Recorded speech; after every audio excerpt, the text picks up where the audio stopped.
Welcome to the Amazon Legends podcast, where we have real stories about making it big on Amazon.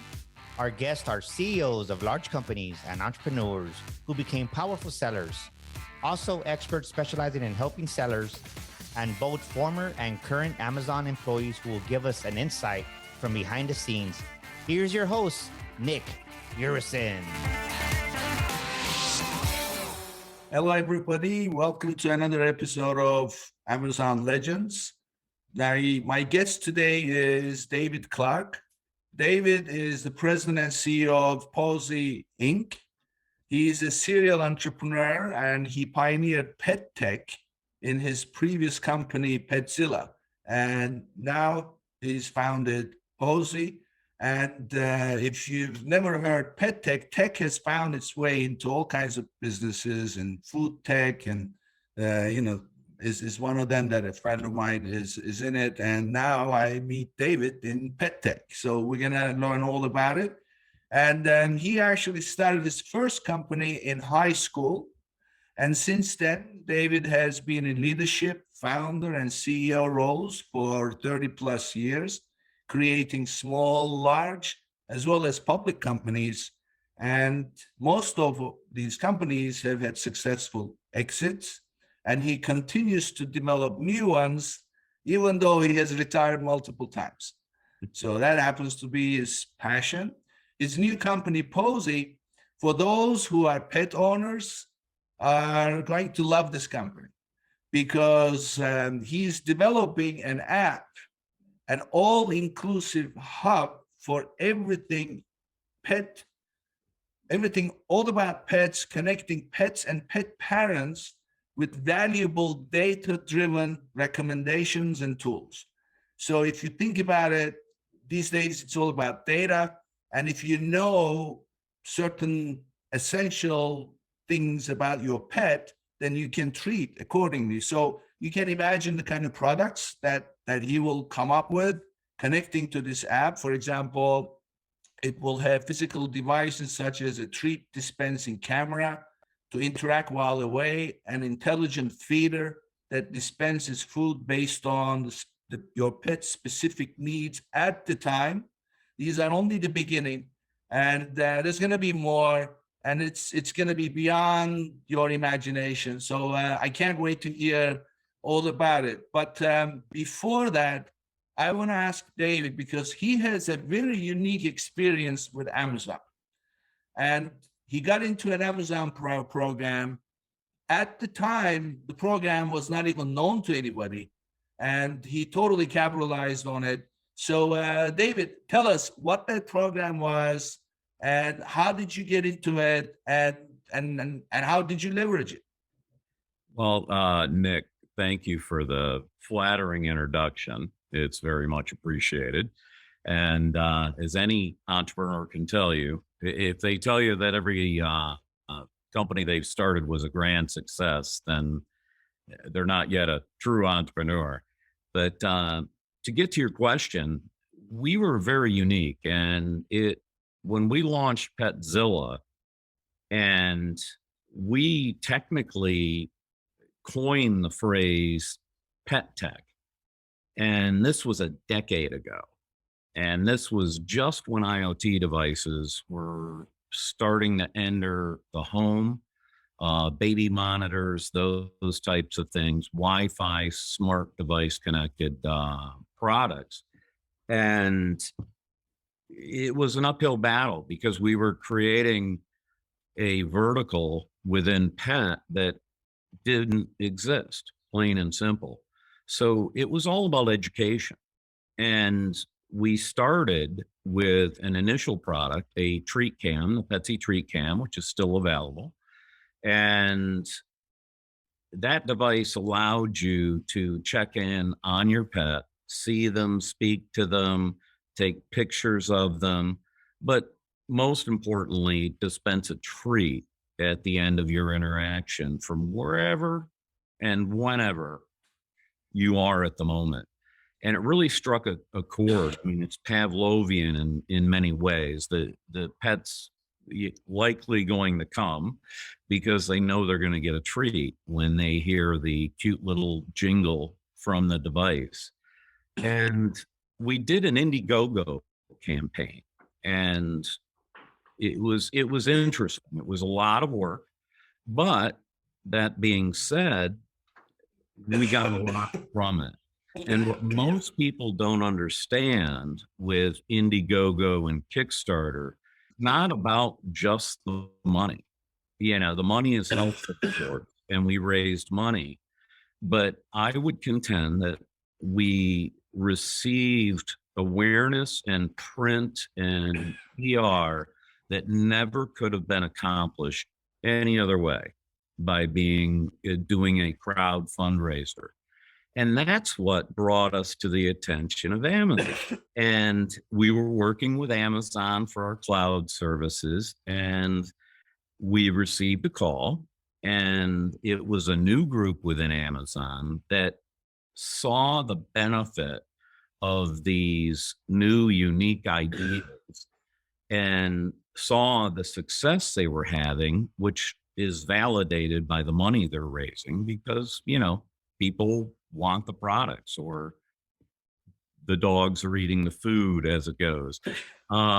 So they approached, and we were I want to say the 13th product that was approached. And their entire thesis was that if we approach these young companies that have these great products, we can basically be their go-to-market strategy.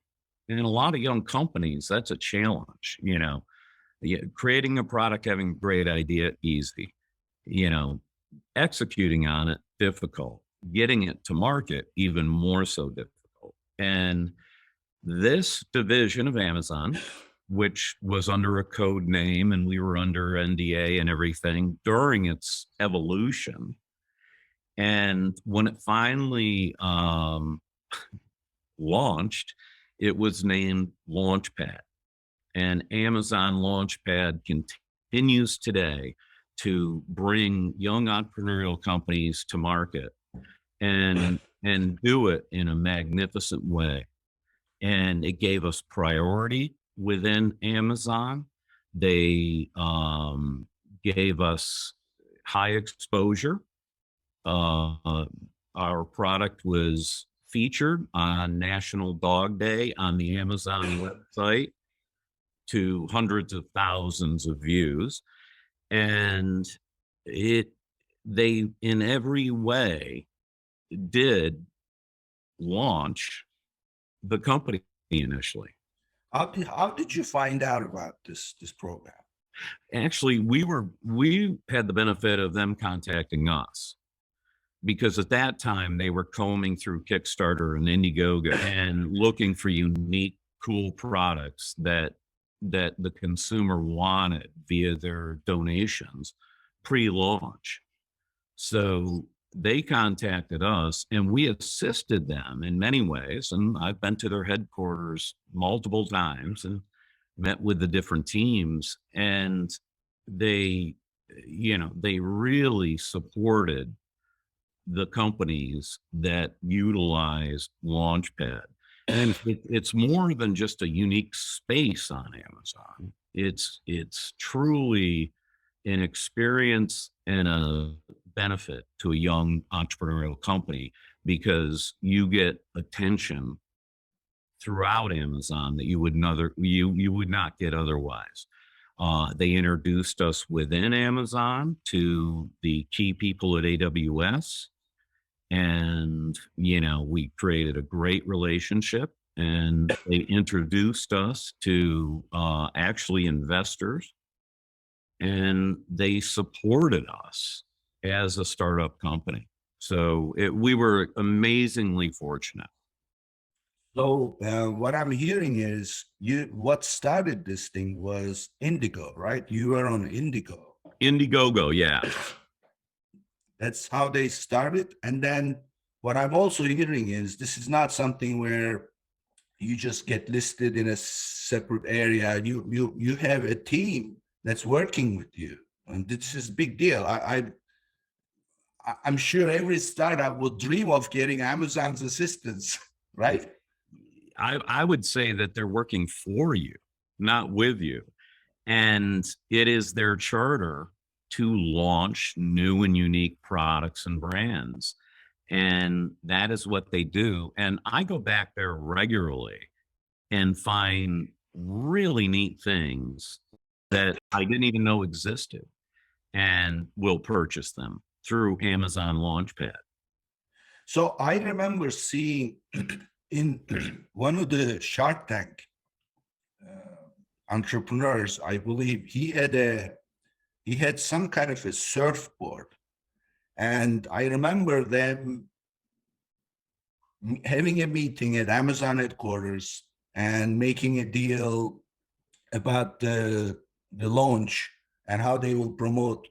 That must have been Launchpad, because that's what you're describing.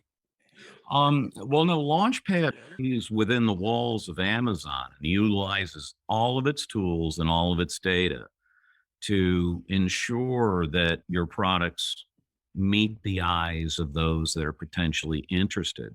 We were actually approached by Shark Tank as well early on and got quite far down the road, but ultimately we were a bit beyond them because of their significant legal documents and their requirements. It simply didn't make sense for us at the time, because it would have required a significant amount of resources from a managerial standpoint, internal standpoint. And once you finally get on, there's an additional lag to when you actually air, and whether you get a deal or you don't. And at that point in time, they just weren't writing big enough checks. We were already outvalued from the typical $300,000, $400,000 checks. Yeah. Since that time, they've risen their investment amounts, and they've encountered an issue where people go on Shark Tank now just for the publicity. They're not even looking to make a deal. They just know they're going to capture 8 million eyeballs. Yeah. No, It's all about ratings. Yeah, it's all about ratings. Yeah. And Amazon's different. You know, I mean, Amazon Launchpad and Amazon in general, you know, they take your product and they put it in front of the right people. Yeah.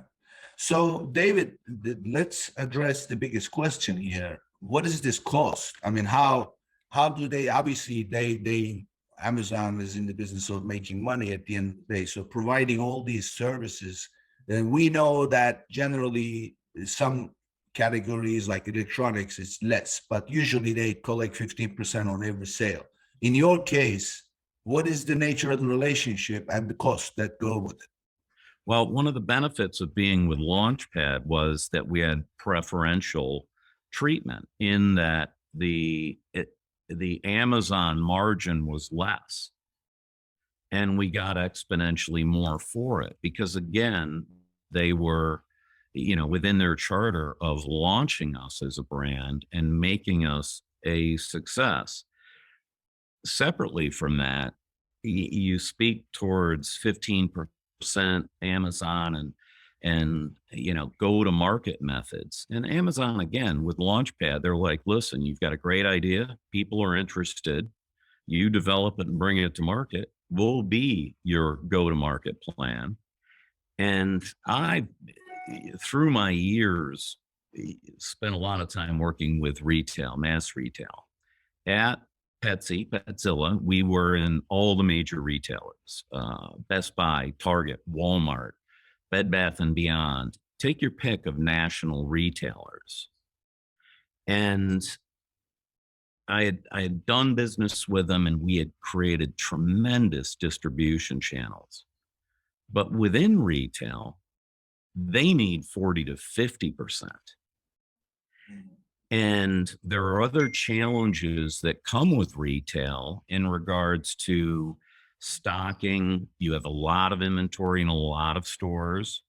And just a clear example is that you see something that you want and you go to Best Buy, your stores sold out. They sold the 20 units that they got, but yet umpteen other stores have the 20 units they got and they're not selling. So there's an inefficiency of having the right having a product in the right place where it's selling. And that's eliminated with Amazon. And as is the other just general inefficiencies with retail. We went retail because we had to educate the consumer because this product had never before been available and was brand new. So we had to educate them. So it was a period in time, 8 years ago, where people wanted to see, touch, feel things. And as we, or at least as I've recognized, that the consumer base has changed, COVID has driven it, and people are much more compelled to make a purchase online, knowing that, if it isn't everything that it's promised to be, that it's a simple return and they don't have to leave their house. Yeah, I mean that's so true. It's first of all, you said a few things that are very valuable to identify as a challenge. Educating the consumer is the most expensive part of marketing, right? So because if they don't know, and of course that education has to be touch, feel kind of education. You can, if it's a new product, they need to know, and they need to look at it and play with it, and so that's one. The second thing is that now it's become the thing that everybody does. But Right. 8 years ago, you said those days going into a store and then looking up the same item that you see on the shelf on Amazon, that was new, right? So that was really, so how much business could you generate through that kind of habit? It was not much. It was just starting. Now everybody does it. I mean, the Right. way they are just simply going to stores just to look at things, not to buy things, and that they just go place it online.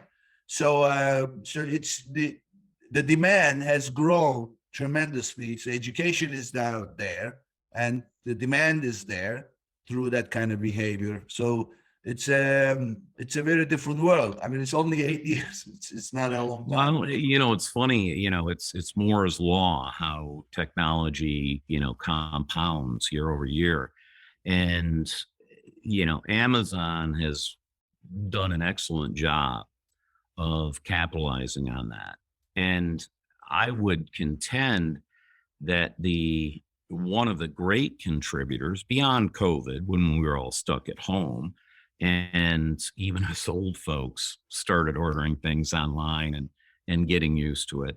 But the generational change right now is very compelling.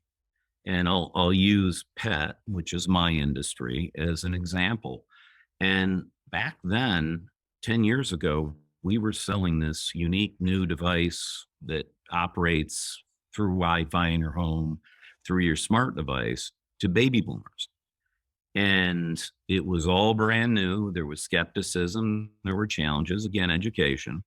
But fast forward to today, and two-thirds of all pet purchases, which exceeded $100 billion in the United States alone last year, are made by Gen Xers, which are you and I, and millennials. And Gen Z is coming right behind. And these individuals, and arguably you and I, have gotten extremely comfortable. Would you not say? Oh yeah, of course. With the smart device and ordering online? Spoiled, I would say. Yeah. Well, what's interesting is, and I went through this, and I don't know if it's a glitch from my upbringing or whatever the case, but when I started utilizing Amazon for myself, I would wait until, like I had a lot of things in my cart to hit purchase and have them sent. And since and through COVID, I literally, via the app, will be walking across the house and recognize something I need, look it up, click on it, put it in my basket, and click done. And it's there the next day. Well, if you are a Prime member, Yeah. there's no need to wait, because we used to, in the early days, there was shipping charge. Now nobody wants to pay shipping, so there is no shipping, and of course there is a price to pay for it. And Amazon came up with the perfect formula with the Prime membership. Well, and another unique aspect of doing business with Amazon, from my position when we were shipping boxes, is that they have a network that rivals UPS and FedEx.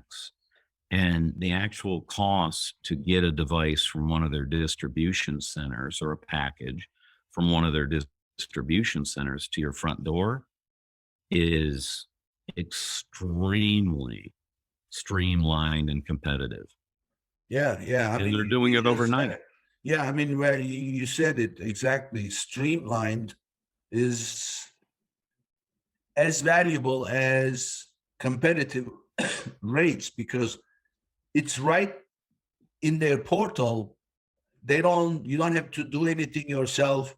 It comes off your settlement every other week. So I want to go back to Launchpad, because this is not, I don't believe that everybody knows about being a seller on Amazon. People also know about being a vendor to Amazon, where Amazon buys from you. So in Launchpad, what's the nature of the relationship? Are you selling to Amazon at wholesale price, or are you the one deciding the end user price and you are actually making the sale yourself? Well, it depends on your product and category and everything associated with it. But in our experience, and that's all I can speak directly to, is that Amazon would place a purchase order from us, and we would ship pallets of product to an Amazon warehouse, and they handled everything from there. And Amazon was the customer. And one of the funny things is, I say it all the time. Not only was it efficient, but we would receive the invoice and know when they received the product in warehouse. And we had terms. We gave them terms. And what were the terms? Gosh, I can't remember exactly in that day, but let's call them net 45. Okay. On It's not 90 days like most of these retail chains. Well, yes, and that's the other challenge with retail. And then they deduct returns and everything else. On the 44th day, the money was in my account. It was like clockwork. There was never a question. There were never significant line items for deductions or marketing development funds or anything that was unexpected. And it just, being a young company, cash flow is king. And, Amazon is extremely professional in recognizing that. So let me tell you something interesting. I cannot say 100% with 100% certainty this applies to Launchpad, but I have a feeling it does, because Amazon is a company of systems and processes and automation. So what happened was, when I created my seller account, we would get paid, sellers get paid every other week. Right. And it was every Tuesday. And our settlement would come out at like 6:30, around 6:30 p.m. Eastern.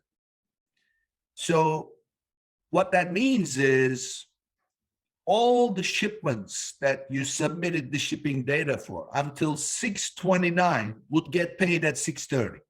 Right.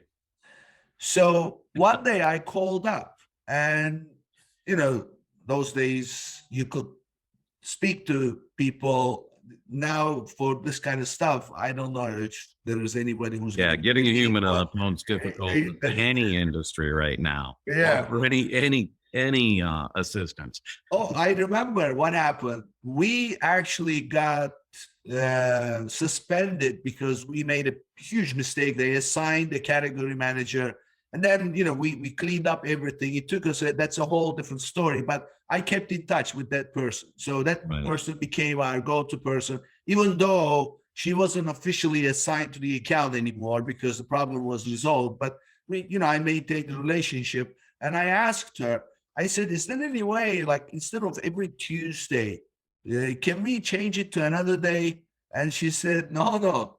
She said, what happens is the exact moment in time you actually hit submit to complete your account application, that is what sets the calendar. Yeah, that's your payday.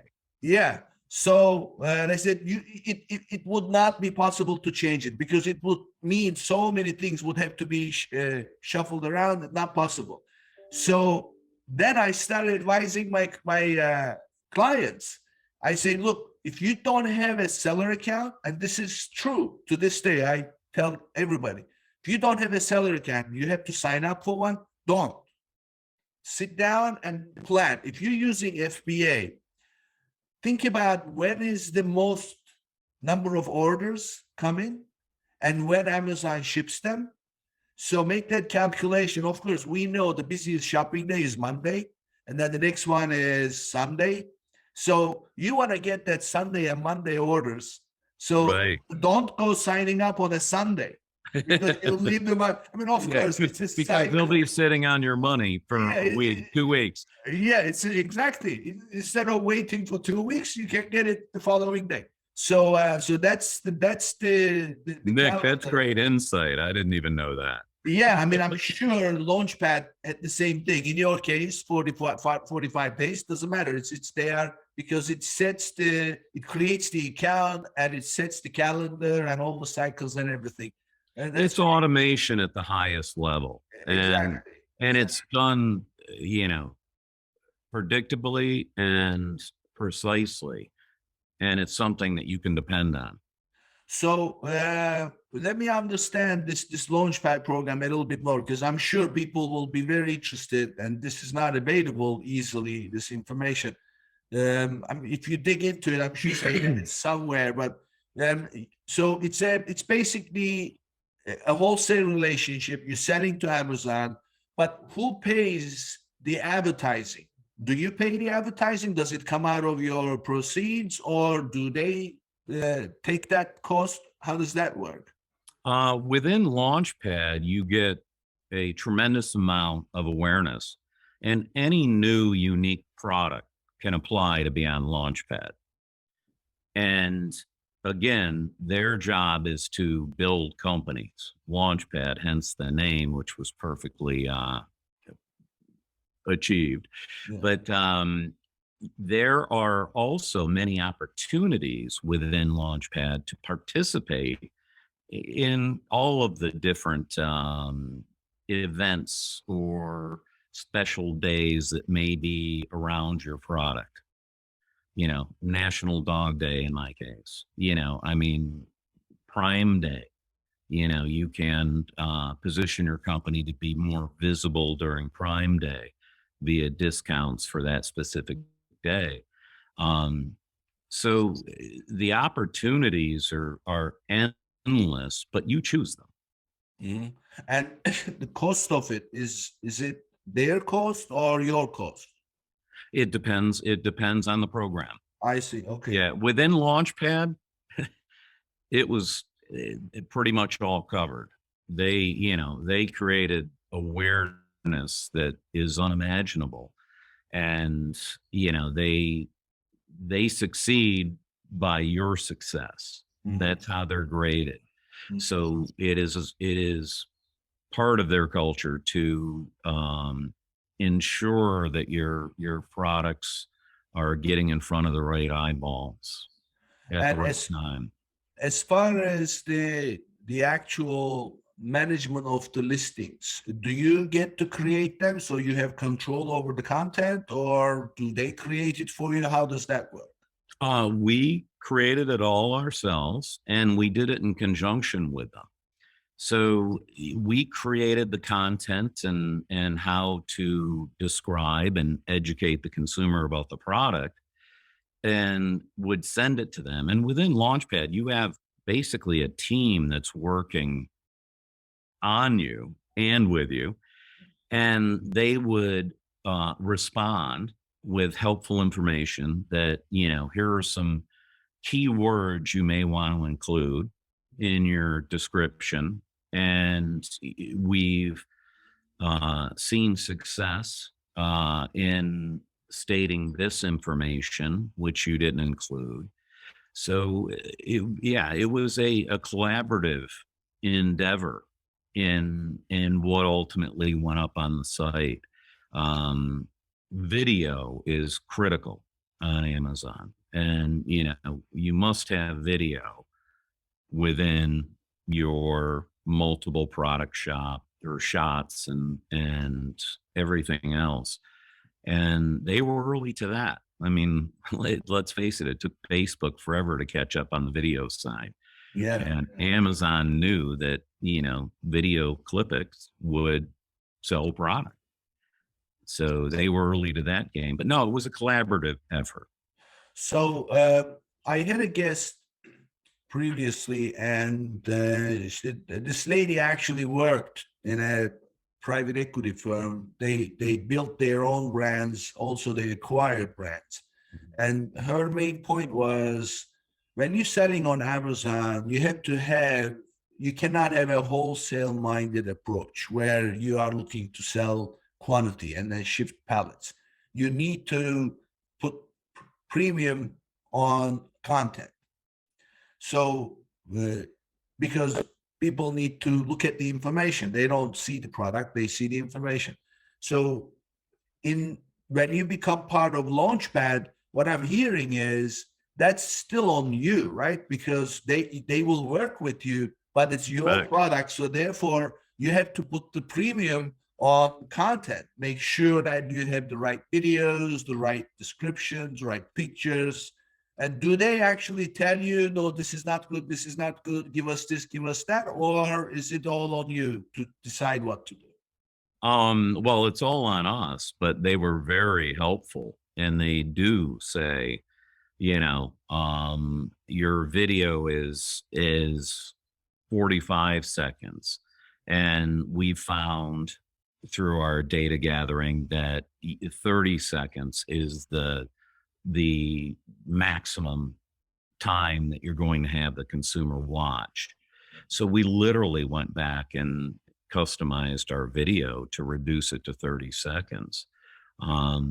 And again, as far as content and the like, they would absolutely offer feedback and comments. The individuals I worked with at Launchpad were humble, enthusiastic, and again, driven to make the product a success, because that's how they got graded. Yeah. I mean, Amazon people are like that. Their whole culture is a very different culture. They work you to death, but yes, they do. Yeah, there is some turnover there, which of course we've experienced. And this is not and nor do I intend this to be an Amazon commercial. They do have their challenges as well, as I'm certain you've heard many times over. Yeah, they don't keep you in the same position. They rotate people all the time. Yeah. They want the multi-faceted approach in an individual working at Amazon. So as far as the price, as you know, one of the most important things for a product is price. Of course. Price, right. So who sets the end user price? You do, or they do, or the company does? We do, yes. Okay. There is an MSRP, manufacturer suggested retail price, and that is set by the company. And and it is worked backwards from there to determine, what Amazon will make and, any fees or anything else. And it's done in a very transparent way where you know where you stand. One of the really, really unique things about Amazon is that they would place an order for, call it, 6 pallets of product. They came to our distribution center and picked it up Oh, because they could get it to their distribution centers cheaper than we could. So, it was just logistically, super helpful. yeah. As far as the nature of the relationship, so if you are accepted into Launchpad, can you sell anywhere else? Absolutely. Yeah, absolutely. I mean, Launchpad becomes your Launchpad as a company, but you can sell wherever you want to sell. One of the challenges, and again, trying not to be an Amazon commercial, is that if, let's say, you have a super hot product, we had it everywhere, and we were actually using certain distributors, and distributors would go on Amazon and sell against us, and they would undercut us price wise. And Amazon would either meet that price or basically stand hold. But in effect, it was a negative hash mark on our product and our ability to be bestseller and have all the other Amazon support. And in today's day and age, and as we look forward with, my new company, Pawsey, which will truly revolutionize the pet industry as a whole across the board, we are looking towards Amazon as being not only our launch partner, but our key partner. In my industry specifically, last year, 90% of online pet purchases consisted of Amazon and Chewy. That's pretty compelling when you consider the efficiencies and exposure and ease of operation in going that direction.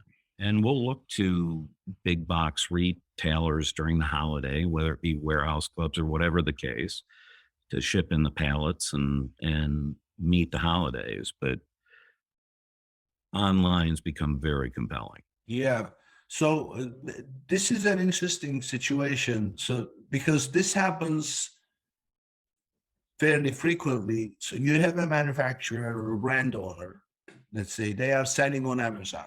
Mhm. In your case, you are not the seller. Amazon is the seller. You are Right. the brand. But nevertheless, you could be the seller. So, but they also have a supply chain. They have distributors. And then, of course, immediately a gray market is formed. So there are other companies who are not necessarily buying directly from the manufacturer. They end up buying the product. And then the next thing is they become a seller on that exact same listing. And they are competing with you. In this case, with Amazon. And of course, it quickly becomes race to the bottom. Right. Price get. So as a Launchpad vendor, are you able to set things like map pricing where you can have Amazon enforce that map pricing on those other sellers? You actually cannot, to my awareness. And a perfect example, well, the underlying response is be very careful who you sell to.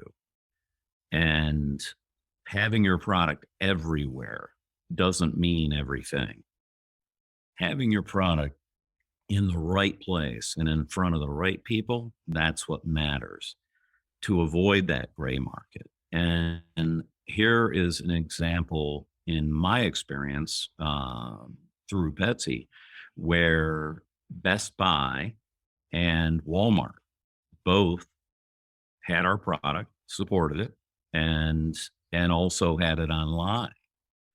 Well, they immediately adjust to anybody online with a lower price.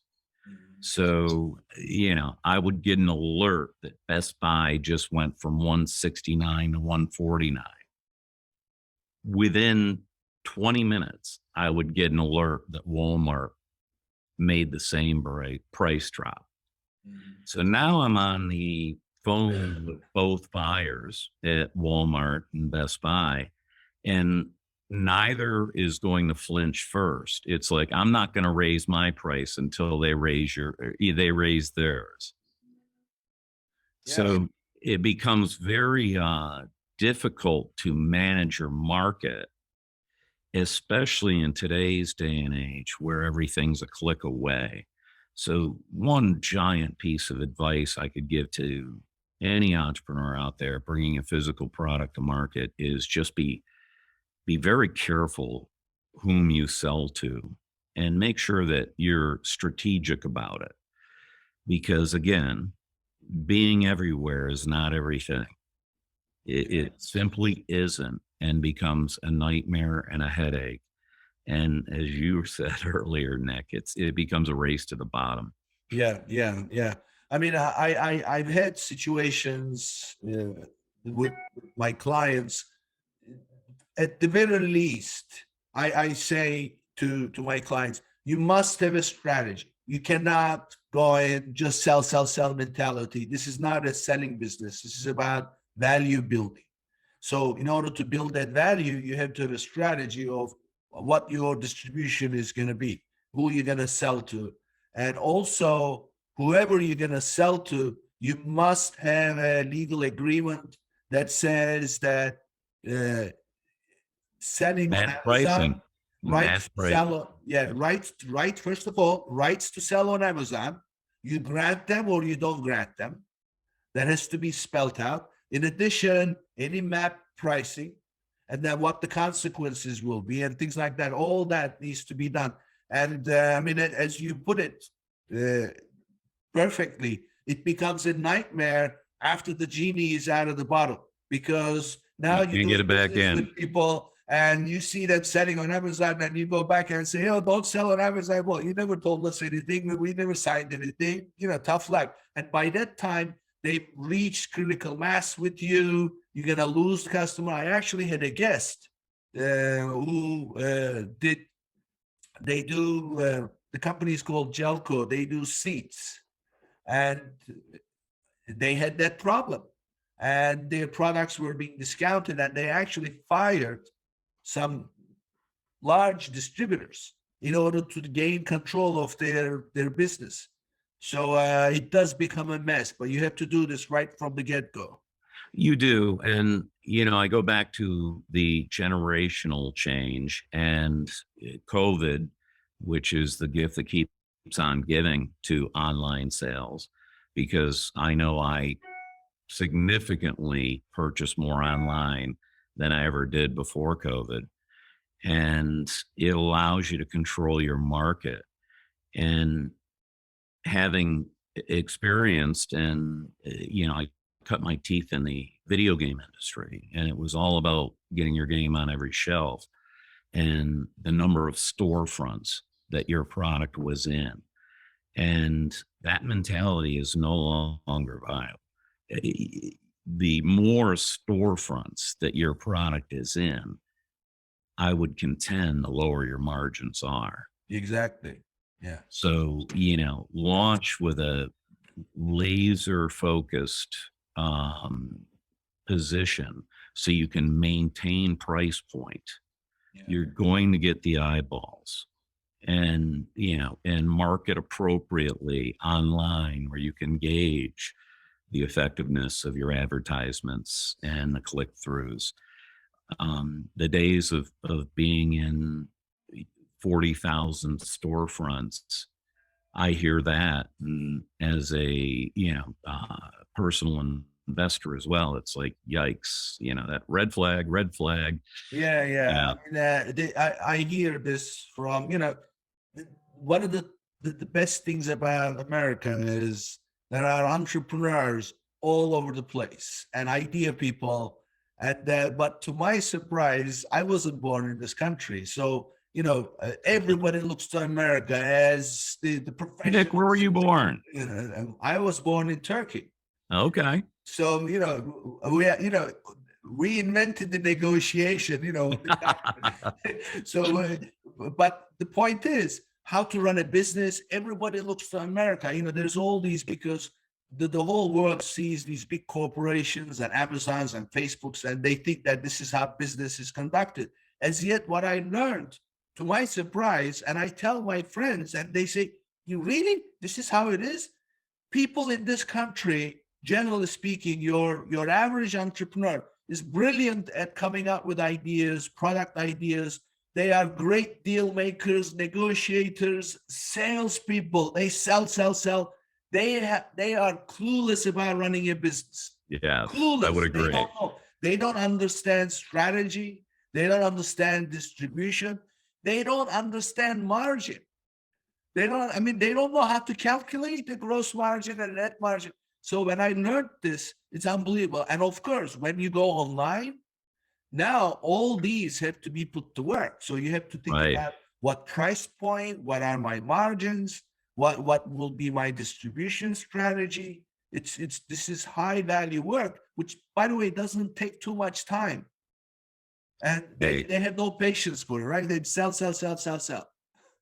As an entrepreneur at 53 years old and been through a lot of different companies, the best entrepreneurs and the most successful that I've ever met know what they're not good at, and they hire somebody better. Yeah. And that's exactly what you're speaking about. These individuals come in, and I think that's what Launchpad was, part of the impetus of that concept, was that people have great ideas and put it up there, but then they don't know what to do. And, they don't know how to launch it. And they don't, have necessarily the well-rounded business sense. And, they position themselves as, okay, you've got a great idea. People like it. You've raised money. And why let us be your go-to-market approach? So to really summarize, because this is something we've never covered on Amazon Legends before. So I appreciate the knowledge and the experience. So Launchpad, if you can get accepted into the program where you have a very innovative product, then it becomes a vendor relationship with Amazon with much more attractive terms than these big box stores that are paid like clockwork. And advertising can be based on your choice, at your cost or at Amazon's cost. But the real value is the exposure you get for being in Launchpad brings a lot of opportunities to you. However, you still have to have your team to manage your content, to make sure that your product is presented in the best possible way. And I guess make sure that your inventory replenishment is according to what Amazon requires, right? Because you run out of inventory, then that's the end of it. That's not good. That's not good with them. Yeah. An interesting thing that you just brought up was that we, as a company at Petzilla, we had two individuals that basically managed Amazon to ensure that everything was going okay. And there are always bumps along the road. And, if you get too many returns within a set period of time, they'll basically close you down until you can respond to the customer's complaint and prove that it's not a failure in the product or miscue. So it does require parenting. Another thing from a logistics, and I go back to Amazon being all things but perfect. And during the holiday season, we experienced multiple years in a row where their algorithms didn't order enough product. So we're heading into the season and they've picked up product and we see online that it's hit their docks. And there were times that it would take up to 2 weeks before they would show it available again on Amazon.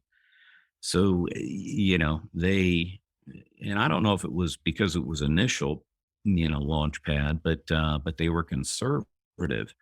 And of course, what we did is we did our own FBA and shipped pallets there so that when Amazon ran out because they under ordered, we were right there behind them with product direct from the manufacturer. And it was these types of learning experiences that really made it such a good partnership. And then there were alternatives. You weren't just out of luck. And, they'll take shipments. And I think I remember it as being up to 3 weeks before the holidays, maybe 2 weeks. They'll accept shipments. And you're yelling, you're like, you're not ordering enough. You're not ordering enough. Well, do something about it. And, separately create your own, fulfilled by merchant. Yeah. Your FBN and ship the product to their distribution centers and have it sitting there. Yeah. And there were instances where they would actually cross dock and we would give them product out of our stash in their warehouse to have it back up as sold by Amazon. So, again, glitches and things that you work through, but Yeah, you always have to improvise based on what's going on. So this is also very interesting information. So when you are in Launchpad, you can also, as well as selling to Amazon, you could also sell it yourself.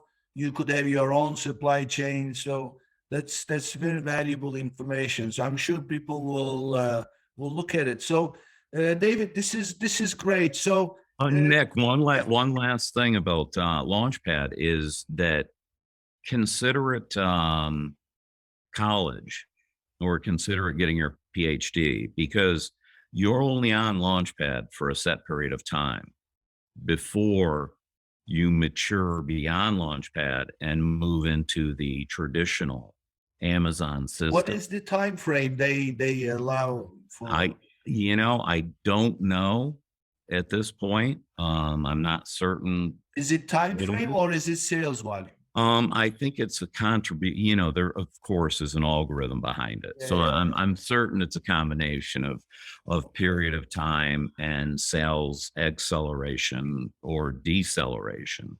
But Launchpad is a magnificent tool if you're available to use it and you pursue it. But you do mature beyond Launchpad. They do kick the baby birds out of the nest and let them fly. Yeah, and they only have so much, resources. Yeah. And they keep a smaller, more unique and compelling series of products. So it's always new and exciting when you go to Amazon Launchpad because you don't know what you're going to see next. And something that you saw last week may no longer be there, but it is on Amazon. Yeah.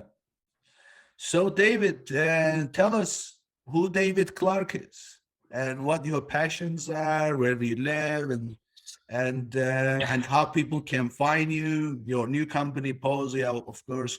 Give us your contact information for the company as well as how people can reach you. We'll post all this on our website and on YouTube. But tell us about David Clarke. Well, we all know I'm a serial entrepreneur because we beat that horse. But I'm an individual that likes to think forward and has certain morals and ethics. I believe that as an entrepreneur, you never mess with your employees' pay or their insurance. You take care of them because your company goes home every night and what keeps them coming back. And I very much believe in climb the mountain with me and for me, not because of me, and make it a team and family effort. And that's the cultures that I've always tried to build and establish. After 11 years in Silicon Valley, San Jose, California, and one public company in technology, and then Petzilla, I moved back to Florida, South Florida, Palm Beach Gardens, Florida, so that I could be closer to my kids and my grandkids, and was for the most part enjoying that until the recognition of the opportunity that is pet today, driven by mass adoption during COVID, by massive generational change, by increased annual spend, and just the timing that has become perfect for what it is I once envisioned, and now a much more expanded vision of that. So anyway, that's it. We are in Palm Beach Gardens, Florida, with all. And how can people reach you? Website, LinkedIn? My Pawsy with a Z, Okay. mypawsy.com. And we are in our quiet period. So we're managing the information that we put out as development progresses and we expand. And Nick, you'll be one of the first to know that when we pull the trigger and we are live, I'll be looking for your feedback. Yeah, I can't wait. Anything that is data driven is always appealing to me because there is no guessing game. You know exactly, and you're bringing that to the pet world. So this is really, it's, as you put it at the beginning, beyond imagination. I'm sure. Well, and it goes back to the generational change. I mean, millennials, and you have kids, correct? I don't have kids. Oh, you don't? Okay. Well, I have two millennials, and they research everything prior to making a decision. They are always on their phones. And in a flash too. In a flash. Yeah, in a flash. But they've grown up with access to data and they utilize it to make informed decisions. And there's no reason that they shouldn't have that same opportunity in being a better pet parent. Exactly. Well, this has been great. Today, I'm really lucky because usually we talk about operational challenges, how people deal with it, but this is a very new concept. I'm sure people will appreciate the knowledge. So thank you again. And this brings us to the end of another episode, and I'll see you next time. Nick, thank you for having me. I really appreciate it. Thank you, David.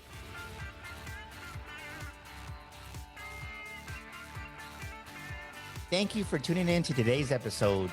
Be sure and subscribe, rate, and review our show. And be sure and share an episode with a friend. And thank you so much for being with us today. We'll see you next week here on Amazon Legends.